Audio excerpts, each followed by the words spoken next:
Alright! At for today's video nga guys ay samahan nyo kami at dadalhin namin kayo sa isang budget meal na bilihan ng sapatos dito sa Imus. At dito nga yan sa Jam Shoes. Dito nyo nga yan matatagpuan sa may malapit sa Pilar Hospital dito sa Imus. At maaari nyo nga din guys ma-search yan sa Google Maps yung kanilang pin location. Search nyo lang guys sa Google Maps, Jam Shoes. So guys dito nga ay marami silang available na design ng sapatos. Merong mga Nike, Adi, New Balance at marami pang iba. At ang price range nga lang ng sapatos nila guys ay from 300 pesos to 2,000 pesos. At syempre disclaimer nga lang guys, ang mga binibenta nga nilang sapatos dito ay mga top grade at OEM na variant ng mga sapatos. At bukod nga sa sapatos guys ay meron din silang mga jacket at t-shirt. Nakikita nyo naman napakagaganda ng design. At meron din sila ditong mga shorts na pang jogging, pang exercise. So kung makikita nyo ang ganda ng quality ng mga shorts nila.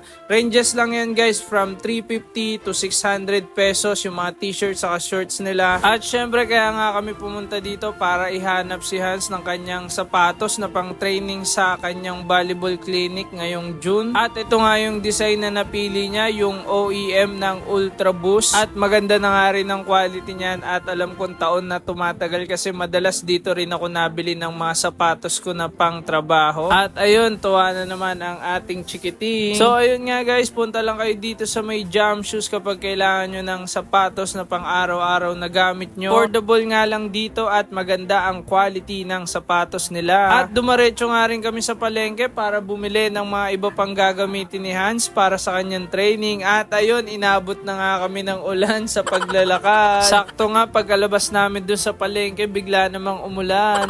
Ay! Tingin! At ayun, dumaretso na nga rin kami dito para maghapunan. So guys, salamat po sa pagsama nyo sa aming video. So kain muna tayo guys ng hapunan. Laging umite para lagi tayong alright!